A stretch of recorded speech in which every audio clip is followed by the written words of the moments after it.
Hello everyone and welcome to Addi's chat. My name is Adiola. Most people call me Addy. Thank you so much for joining the chat today. Thank you so much. It's so lovely to see you all again. I haven't done a chat in a long time and I do miss sitting here and just doing a chat really. Thank you so much for all the love, for all the comments on all the vlogs that have gone out. Thank you everyone. Really appreciate it. Really appreciate all the views on the how to get a council house and all the comments that people have put. Thank you. All the comments are very helpful to other people as well. So to all subscribers, thank you so much. Thank you for being here. Really appreciate you all. All the regulars, thank you so much. Every Friday, you're always here. I really appreciate it. Today, I just wanted to do a quick one. Actually, if you do get to see this video, that means that I have recorded 2 videos and edited them within 3 hours. So that's the challenge today.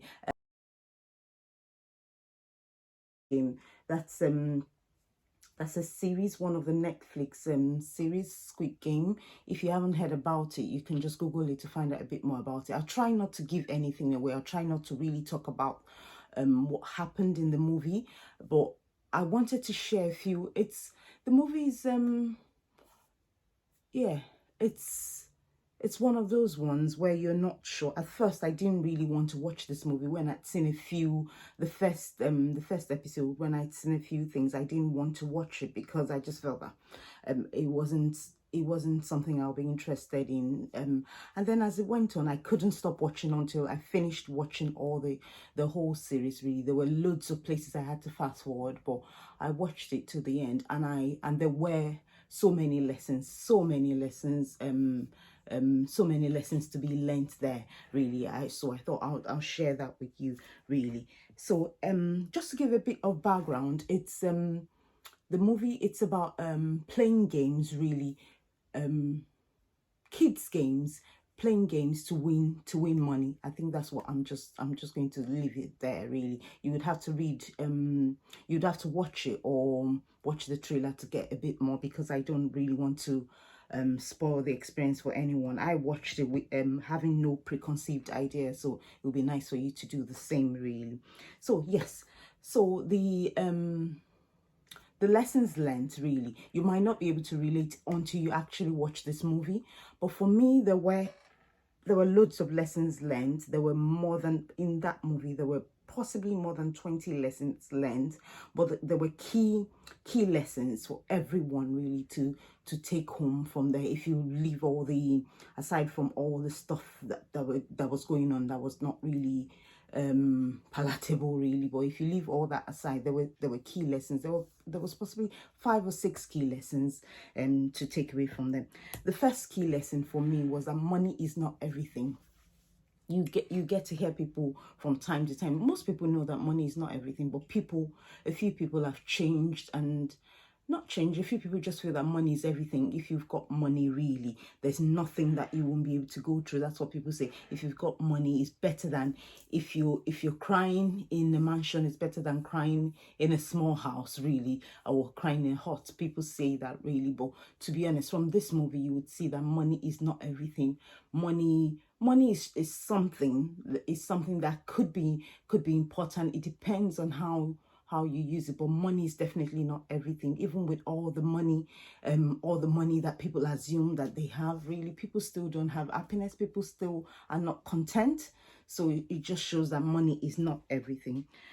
Lesson learned is live within your means. Really live within your means. Stop keeping up with the Joneses.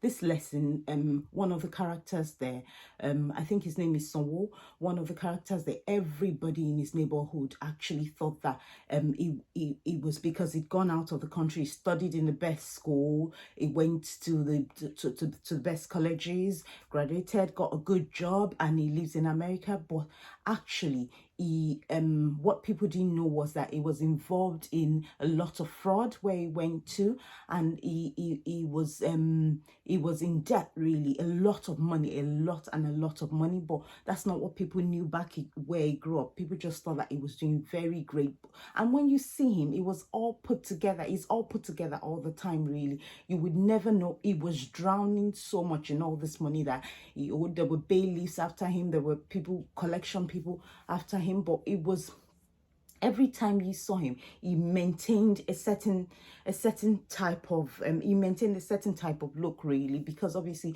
he was just trying to keep up. And this happens a lot, really, within the African community. A lot of people are trying to keep up so hard. It's really terrible. People are living in houses they cannot afford. People are driving cars they cannot. People have a really afford, really. And this is one of the key lessons that came from here, for people to live within their means. It's really you see day to day where people actually, if once they've got their salary, within a few days it's gone, because they're not living within their means, really. You would see people earning about 3,000, and in 5 days it's gone, because all the bills have taken, because they have just put themselves on a standard that's impossible to achieve. But you see some people earning just 1,000, and what they spend on their bills is less than 30% of that, and those people can put away conveniently more than half of their wages. They can put it away. So you see some people,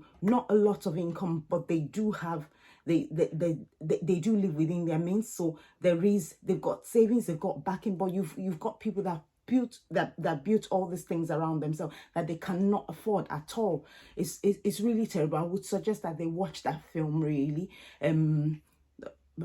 Obviously some people it's not intentional, but for some people it's really intentional. They have decided, in the bid to move away from what they grew up with, from the life they grew up with, they have gone way past they've gone way past what's acceptable, and they've gone way past their own earnings, really, completely, really. And yeah, so that's one lesson learned from them. The third lesson is poverty mentality. Poverty mentality. If someone's got a poverty mentality, there's not, even if you give them all the money in the world, they would still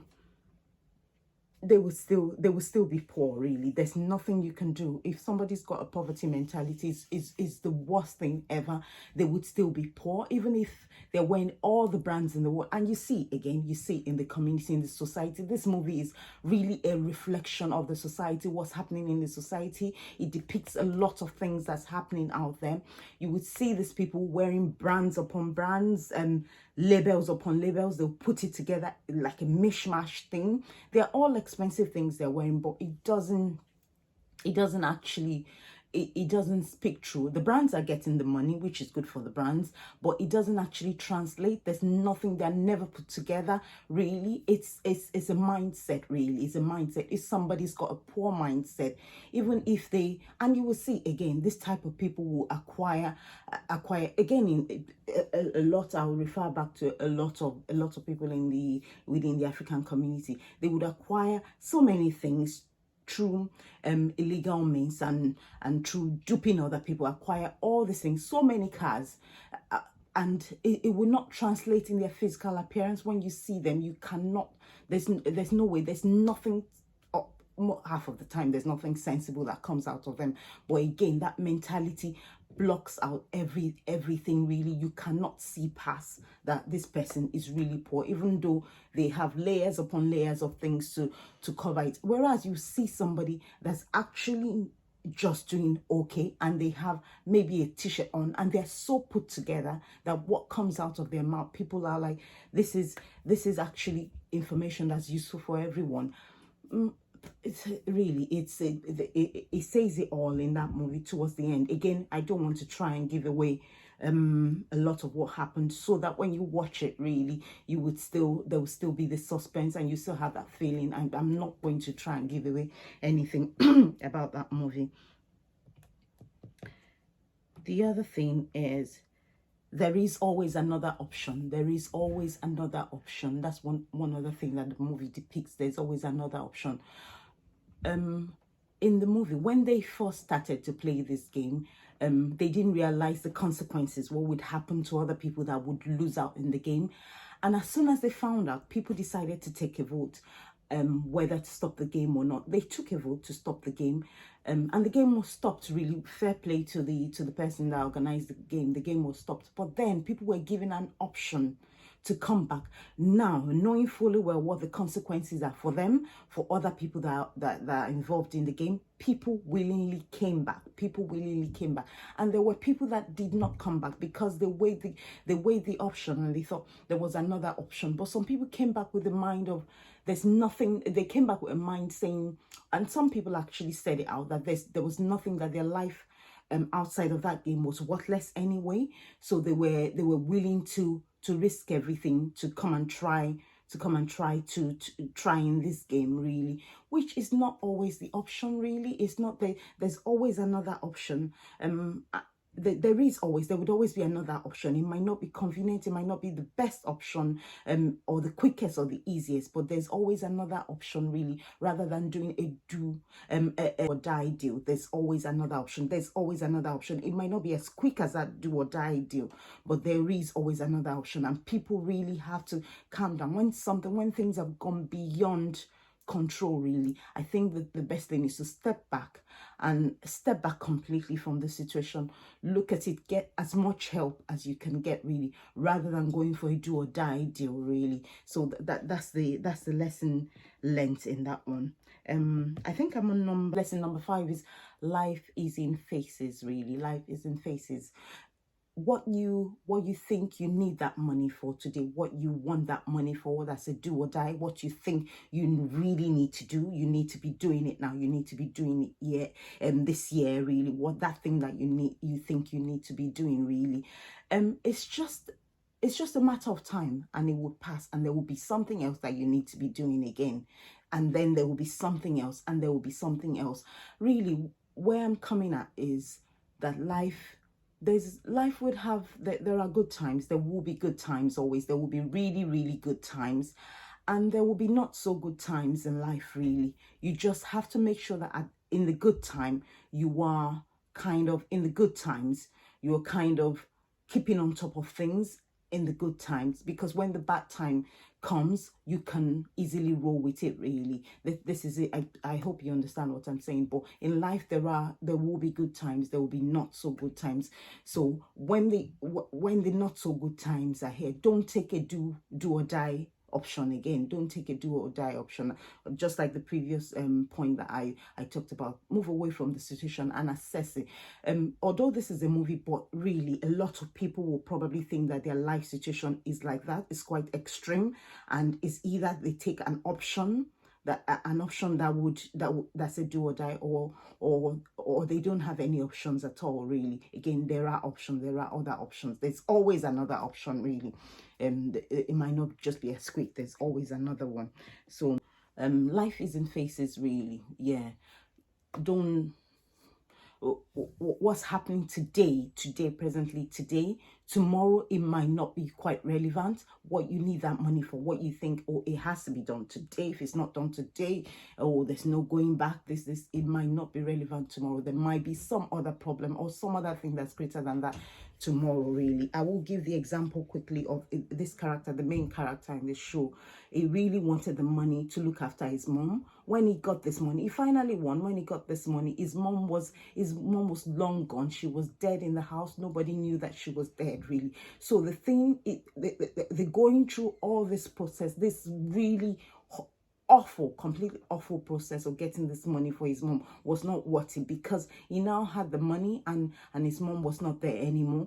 Maybe if he had stayed behind, there would have been things he could have done. It could have helped her. It could have been there for her those last minutes. It was not really... It was in that moment that he needed that money. That money was really needed. But then, yeah, then it wasn't just worth it after I'd won it, really. So my last point, this is not really a point, but it's something that this game made me think about.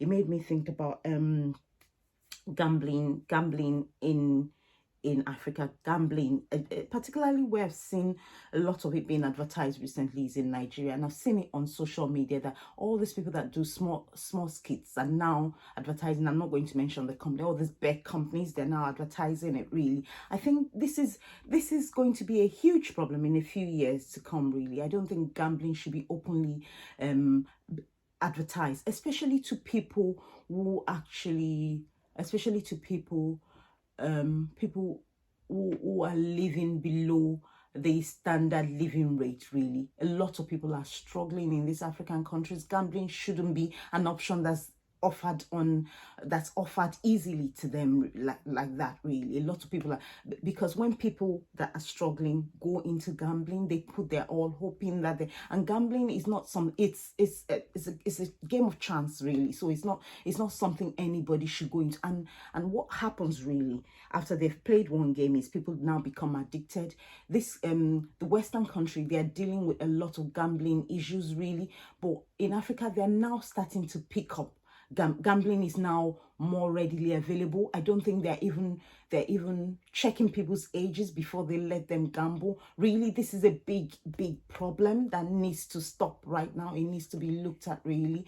The way gambling is readily available, this is like a ticking bomb, really. In a few years it would be uncontrollable, and honestly, people who are on YouTube, people who are on social media should not really advertise gambling for these companies. If they want to advertise, they should even not be allowed to actually advertise during certain times of the day. There's a lot of regulation that needs to go into the gambling industry, if there would be one, really. But there is one now, which is not regulated. Anybody can gamble, and the way when people are poor, the way they gamble is different from when people actually do have money to gamble with. Is really very dangerous. But again, this game made me think about all those small adverts I see here and there, where people just talk about gambling freely, really, and they say you're going to win this, you're going to win that. One person out of 100, one person possibly wins. The 99 that have lost their money, nobody talks about them, really. But anyway, so those are the lessons. I hope I haven't given away anything from the movie itself. If you want to, you should watch it if you want to. I didn't want to watch it, really, but after watching about maybe 10 minutes, 20 minutes of it, I continued to watch it, and I watched it to the end. And there were so many places I had to skip. It was just too, honestly, I thought to myself, who came up with this idea? Who sat down and wrote this? I think they should be examined, but this is my opinion. So I think their brain should be examined, really. And I just hope that something like this is not actually happening in real life. But to be honest, the whole the process itself, the process is a reflection of the society. The process is a reflection of the society. It's just not child's game. Is the life itself. It's different things, really, and along the way people are dropping, but it's not the way they depicted it, but people are dropping, really, along the way. And it's like that, but the way it was quite horrific, really, the way they depicted it. But anyway, that's my opinion. But anyway, thanks for listening to all my rambling on Squid Game. You should watch it. I think you should watch it, really. Whatever your opinion is, let me know. If you've seen it, let me know. Drop a comment, let me know what you think as well, in the comment box. And thank you, everybody. I will see you on Friday. I'm hoping to put this out on a Sunday, and I'll still see you with my usual chat on a Friday, which I am going to record also right now. I'll see you. Thank you, everyone. Bye. God bless.